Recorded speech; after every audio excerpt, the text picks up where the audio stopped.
siendo el Plan Nacional de Desarrollo un plan maestro, un plan macro, un plan globalista, un plan de nación, entonces en ese sentido se constituye también un marco de referencia para el mediano y largo plazo. Es decir, cualquier planificación institucional, cualquier planificación de políticas públicas toma como referencia los lineamientos del Plan Nacional de Desarrollo Humano. Tiene como referencia la articulación con el Plan Nacional de Desarrollo Humano.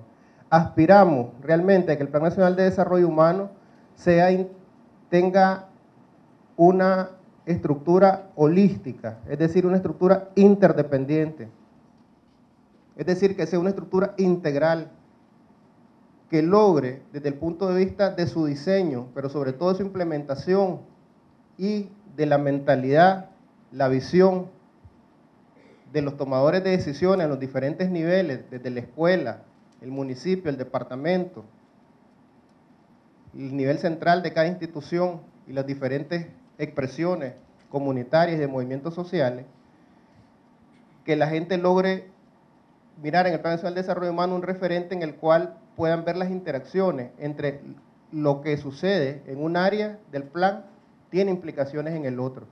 Lo que sucede en el área económica tiene implicaciones en el área social. Lo que sucede en el área de infraestructura tiene implicaciones en el área económica y en el área social. Lo que sucede en el área social tiene implicaciones en el área económica, en la infraestructura y por supuesto en el área social. Es decir, hay interdependencia. Cuando uno mueve alguno de los resortes, debería ser capaz de mirar cómo esto tiene interacciones, implicaciones en diferentes niveles, pero sobre todo que tenga implicaciones en la familia, en la persona, en la comunidad. Alguna vez el comandante Daniel reflexionaba con el gabinete que de nada nos sirve el crecimiento económico si ese no se expresa en que la gente viva mejor. O sea, cualquier variable macroeconómica que implique que estamos creciendo, lo cual significa que estamos generando más riqueza, debería expresarse en mejoría de la vida de la gente.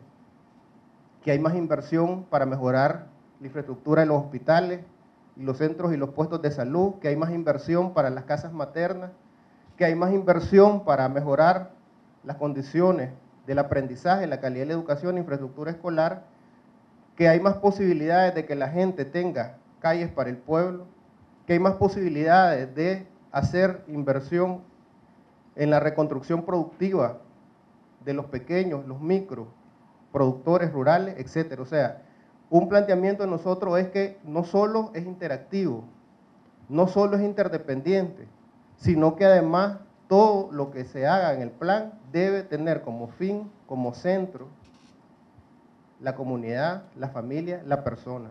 El Plan Nacional de Desarrollo Humano está en constante construcción. ¿Cómo se construye?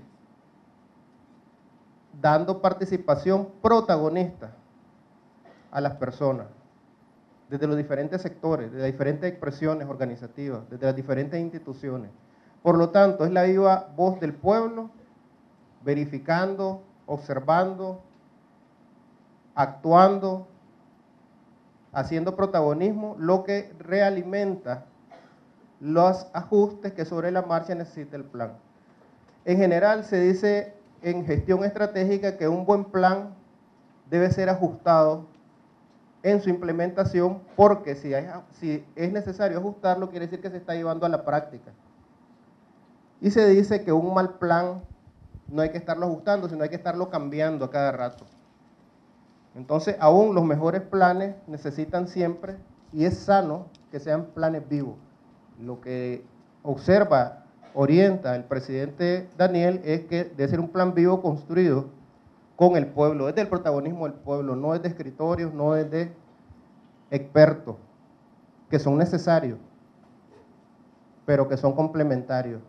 Es solo el protagonismo del pueblo lo que hace irreversible el avance en la construcción del modelo cristiano, socialista y solidario. Esto nos lleva a entonces a poner en contexto el Plan Nacional de Desarrollo Humano. Les decía que estamos en la segunda fase del plan.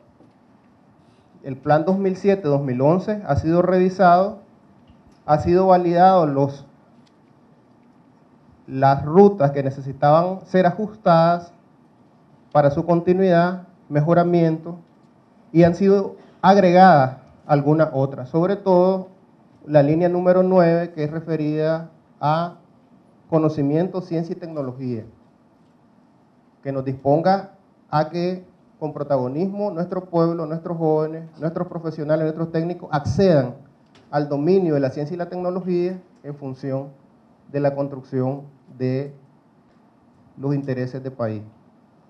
Por lo tanto, entonces podemos decir que el Plan Nacional de Desarrollo Humano también es una expresión de una ruptura de modelo. Y la principal ruptura de modelo se da, y ahí es muy práctica, ahí no es un tema teórico, no es un tema simbólico, es muy práctico. Nosotros heredamos lo que se denominaba planes nacionales de desarrollo, digo planes en plural, porque fueron calcados, idénticos, en todos los países, desde la perspectiva de políticas neoliberales. O sea, ustedes revisan el Plan Nacional de Desarrollo Humano de Colombia, revisan el Plan Nacional de Desarrollo Humano de Panamá, revisan el Plan Nacional de Desarrollo,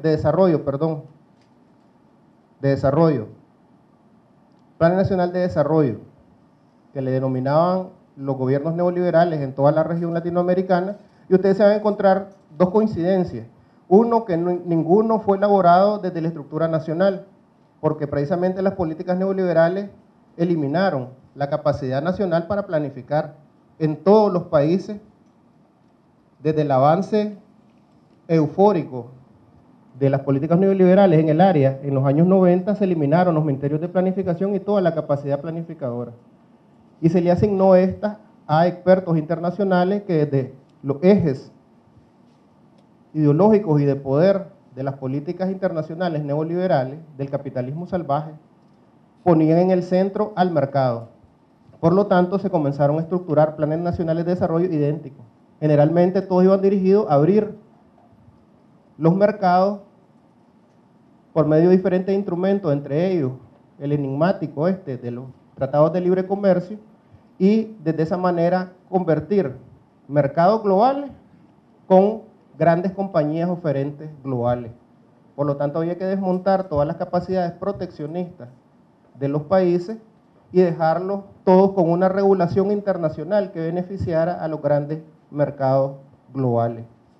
Por lo tanto, eso comenzó a reducir la capacidad de producción de los países y nos comenzó a convertir en grandes consumidores en beneficio de las grandes compañías. Por lo tanto, entonces, la ruptura se da aquí, decía yo, muy práctica desde el punto de vista que abandonamos Plan Nacional de Desarrollo, que pone en el centro el mercado, y construimos un Plan Nacional de Desarrollo que pone en el centro a las personas, no al mercado, que pone en el centro la restitución de derechos, no el comercio. Y eso es de fondo. Y eso sí es de fondo, eso sí se puede denominar ruptura, eso se puede denominar revolucionario. Entonces, por eso nosotros, y ahora sí decimos Plan Nacional de Desarrollo Humano, y lo decimos no por ponerle un apellido, sino lo decimos porque la visión que se tiene desde el Frente Sandinista, desde el presidente Daniel, de la compañera Rosario Murillo, es que en el centro de todos los procesos que hagamos deben de estar las personas, su protagonismo. La única razón de estar en el poder es transformar la vida de la gente para vivir mejor. O sea, nosotros miramos el mismo poder, o sea, estar en el gobierno, lo miramos como un instrumento de la gente para que la gente viva mejor. Para nosotros el fin no es la toma del poder, como dicen algunas teorías políticas de los partidos políticos. Para nosotros, para los revolucionarios, lo más importante es la transformación de la vida de la gente con más justicia y, por supuesto, el gobierno es un instrumento formidable que hay que preservar, que hay que cuidar, que hay que defender, como un instrumento para la transformación de la gente. Entonces, el Plan Nacional de Desarrollo Humano, ustedes van a ver que pone realmente en el centro de todas las políticas a la gente. Y a la gente expresada, digamos, en dos grandes ámbitos.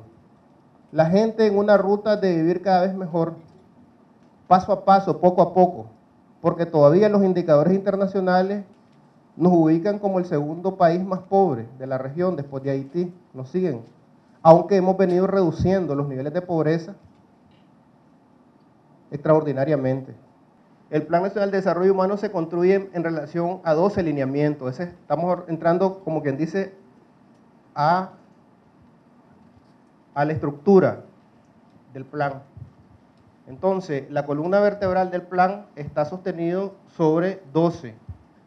Entonces, el primer gran lineamiento literalmente dice crecimiento económico y estabilidad macroeconómica con incremento del trabajo, reducción de pobreza y desigualdad. Y ahí está todo lo que hemos hablado, ¿verdad?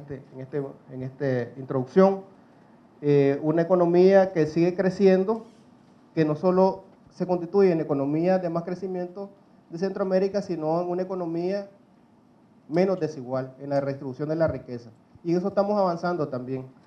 Hay un famoso indicador que se llama coeficiente de Gini, que establece de qué manera la riqueza llega a más habitantes del país, por lo tanto va reduciendo las brechas entre los que tienen más y los que tienen menos, y en ese índice nosotros somos uno de los países, a la par de Venezuela, a la par de Argentina, a la par de Ecuador, en que ese se puede demostrar claramente cómo estos años la riqueza ha venido convirtiéndose en una inversión social que llega a la gente.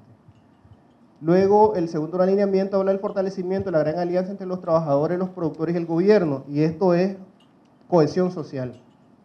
El planteamiento del presidente ha sido no ir a la democracia del conflicto, sino ir a la democracia del consenso.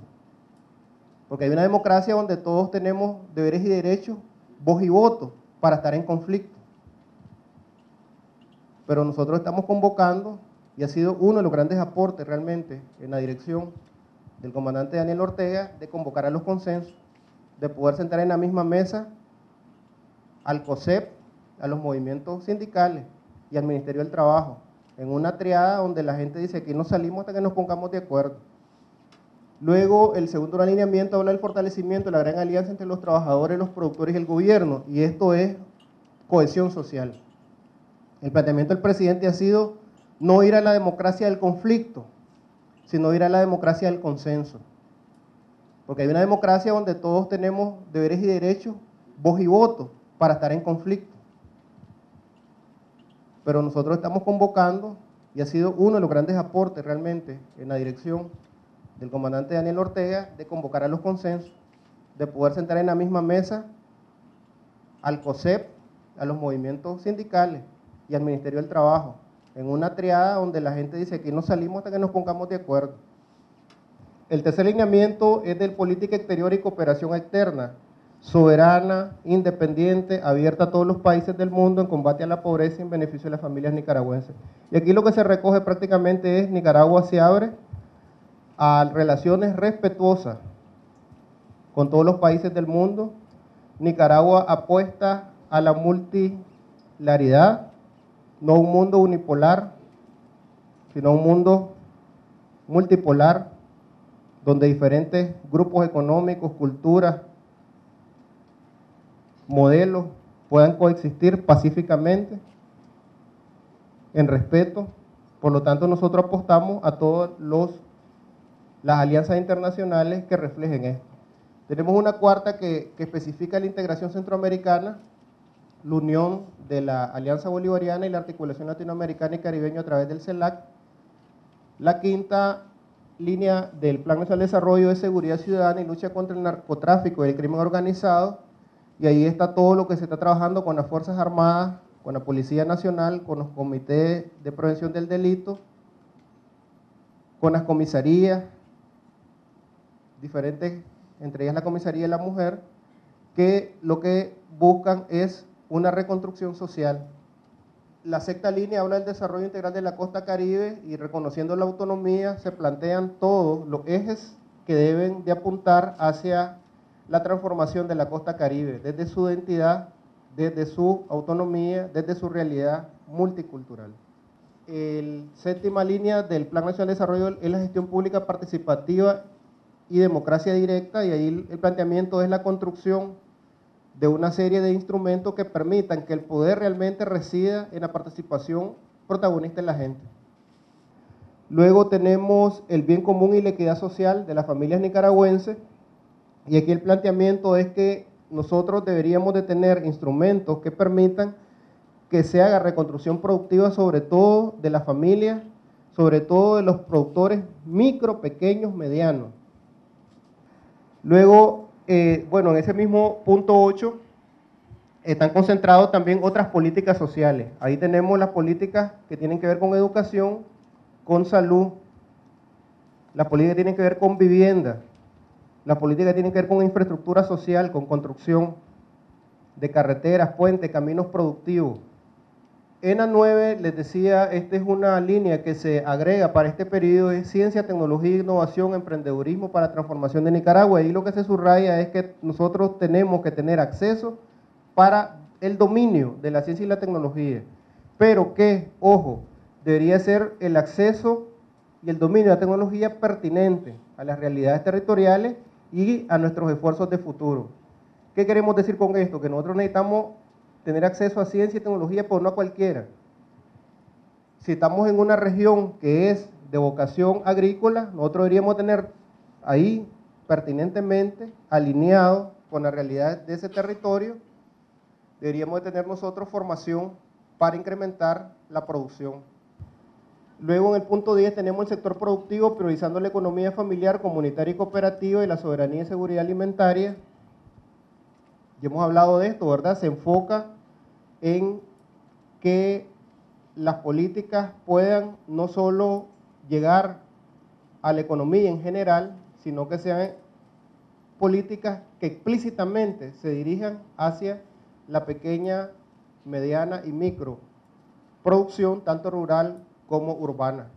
En el 11 tenemos la infraestructura social de transporte energético y productivo para la transformación de Nicaragua, y ahí tenemos una gran apuesta en el quinquenio para profundizar los proyectos de generación hidroeléctrica, generación limpia de energía por medio de la eólica a través del viento y a través de ríos.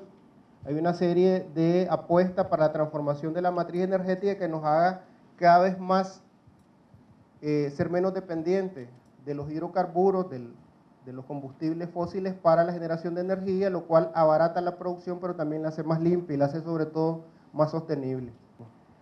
Y luego tenemos la 12, que es la protección de la madre tierra y la adaptación al cambio climático. Les decía al inicio que ahí la gran apuesta es que nosotros tengamos una nueva cultura que nos permita mitigar y adaptarnos al cambio climático. Subrayamos que en todo lo que hagamos nosotros deberíamos salir crecidos. De este evento tenemos que salir crecidos, con más conocimiento, con más reflexiones, con más actitudes, con más compromiso, con más ganas, con más entusiasmo. Capacidades al final, valores al final, habilidades al final. Ok, avanzamos. Entonces, en los lineamientos de política del bien común tenemos la política de educación 2012 al 2016. Entonces tenemos una estrategia educativa con un plan estratégico de educación que nos direcciona hacia la transformación educativa en este quinquenio.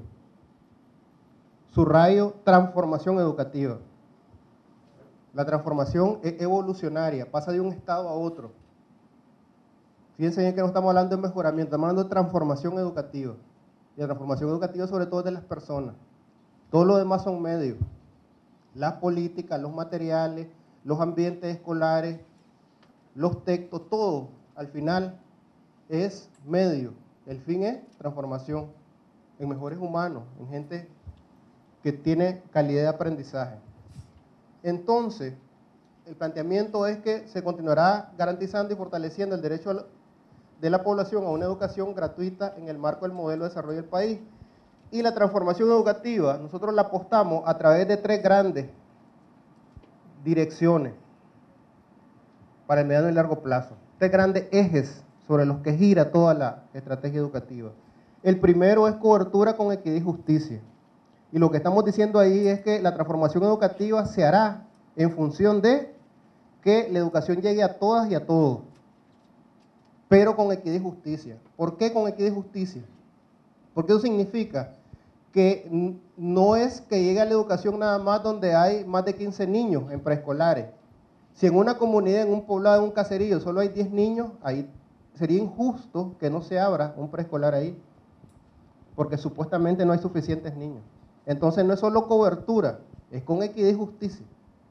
Sería inequitativo que decimos escuelas en todos los núcleos educativos, pero la tenemos hasta sexto grado. Entonces los chavalos rurales no tienen derecho más allá de sexto grado. Esa era la apuesta del neoliberalismo. Entonces no es solo cobertura, es con equidad, en situación de equidad y justicia. Lo urbano, lo rural, lo suburbano. Con equidad y justicia. Los niños de la capital con los niños de allá de Mulucucú. Entonces, la apuesta es que hay transformación educativa en función de que la educación le llegue a todos y a todos con equidad y con justicia. Por lo tanto, estamos hablando de que la educación debe llegar hasta todos los niveles en la zona rural, que para ellos a veces nos desbordan los recursos, por supuesto, pero que está el protagonismo de la gente, el protagonismo de los maestros, de los revolucionarios, para innovar, para redireccionar recursos locales y hacer restitución de derechos con equidad y justicia. Entonces la principal apuesta es educación para todos. Eso pasa porque no quede nadie, ninguna familia nicaragüense en condiciones de analfabetismo. Porque el analfabetismo reproduce un esquema de dominación ideológica. La dominación del colonialismo, el neocolonialismo, el somocismo, en la expresión del capitalismo que nosotros conocimos como dictadura. El neoliberalismo se basa en explotación del hombre por el hombre a través de la ignorancia. Por lo tanto, una familia que tiene alguien en condiciones de iletrado, tiene en la familia alguien en condiciones de reproducción del esquema de dominación ideológico que se llama la ignorancia. A través de la ignorancia se explota. Por lo tanto, es una lucha porque la educación, dice ahí, cobertura. La educación le llega a todas las casas y la gente se alfabetiza y hace continuidad educativa. Nosotros no podemos estar tranquilos mientras existe una casa, una familia en la cual existen iletrados, reproduciendo el esquema de dominación, transmitiéndole a su hijo el desprecio por la educación. Entonces, sintetizo, la cobertura con equidad y justicia es una condición para la transformación educativa. El segundo gran eje, calidad de la educación. Nuevamente, de nada nos sirve que la educación está llegando, pero sigue en condiciones de mediocridad. Y estamos hablando, cuando hablamos de calidad de la educación, hablamos de calidad del aprendizaje. Que los chavalos aprenden y que los maestros logran construir conocimiento, que los maestros no depositan conocimiento como si los chavalos fueran una alcancía. Cuando hablamos de calidad de la educación, que se construye conocimiento, que los chavalos saben de la materia y la pueden poner en práctica y mentalmente pueden tener una lectura comprensiva que los hace racionalizar y cuestionarse la realidad. Esa es la calidad de la educación a la que estamos apostando. Una educación donde los chavalos tienen aprendizaje significativo, donde todos nuestros niños, niñas, jóvenes, adolescentes tienen un aprendizaje constructivista, que plantea que los chavalos tienen empíricamente algún conocimiento y que el maestro facilita otro nuevo conocimiento y que la suma del conocimiento que ellos tienen empírico, el de la vida, el de lo cotidiano, más el nuevo conocimiento generará un nuevo conocimiento, una nueva actitud. De eso estamos hablando entonces en la calidad de la educación. Ahora, para eso pasa por muchas cosas. Como ustedes saben, eso pasa porque las aulas sean dignas y estamos trabajando en la dignificación de los ambientes escolares. Eso pasa porque tengamos materiales oportunos y consistentes. Eso pasa porque nuestros maestros crezcan en conciencia y en conocimiento. Por eso están ustedes aquí. Que podamos tener nuevas didácticas, podemos abrirnos el mundo a las nuevas teorías de programación neurolingüística. Que nos podemos abrir los ojos a los nuevos conocimientos de la neurociencia educacional, que nos plantea cómo por ciclos de vida debemos ser oportunos en la currícula que aplicamos. Que nuestro cerebro, desde que nace hasta los 20 años, tenga un proceso de crecimiento y en los primeros 5 o 6 años está en un proceso de conexión de la sinapsis que son las conexiones entre las diferentes neuronas de nuestro cerebro, y que algunas áreas, si no son estimuladas oportunamente, no crean la potencialidad para el aprendizaje, la socialización y la adopción de valores. Tenemos que conocer, para eso estamos aquí, para abrirnos realmente al dominio, a la didáctica, al uso de lo que tenemos localmente para el aprendizaje significativo, que no podemos seguir copiando en la pizarra o dictando, y no podemos seguir exigiendo memorísticamente a los chavalos que repitan burdamente unos textos que no comprenden. Queremos chavalos y chavalas que entran a una clase de matemáticas, de ciencias, de sociales, de geografía, de lo que sea, de valores, salen de ahí con algo que les hace cosquilla en el alma, que les sirve, que les desata la curiosidad, que les desata el cuestionamiento, a un ejercicio más racional, interpretativo, comprensivo, y que evolutivamente van creciendo en conocimiento y no depositando papeles sobre su, yo le puedo decir entusiasmo, compromiso, es que ustedes logren sembrar esa llama que haga arder al resto de nuestros maestros. No hay otro camino, compañeros. Yo les aseguro, les damos todo el texto, les damos computadoras, les damos los memory chips, les damos todo. Panamá les entregó una computadora a cada estudiante y a los 3 meses la estaban retirando, porque los chavalos estaban entrando todos a una página que se llama vagos.com y existe. Y ahí están todas las tareas y estaban entrando maestros a páginas de esas prohibidas, porque no es la tecnología, no es lo material lo que determina la transformación, compañeros. Nadie nos lo va a hacer, ustedes son los que pueden ir a sembrar esa llamita ahí, compañeros. Tienen en la llamita 10, con que le peguen a 5, a 6, estarán siendo líderes, porque el liderazgo se da en la medida que nosotros somos capaces de entusiasmar a más gente con las ideas de justicia. Esto no es una tarea administrativa, pedagógica, nada más. Es sobre todo una tarea de transformación de la gente. Si no hacemos ese camino, vamos a perder una oportunidad histórica de la transformación del país. Entonces tenemos como garantía que tenemos de transformarnos y lograr transformar, inyectar, motivar, sembrar ese ardimiento, como decía el comandante Chávez. Asumir el protagonismo en la ruta del buen vivir. Protagonista, compañeros, compañeras, protagonista. Protagonista, en primer lugar, actores de la transformación. Humanizar la educación.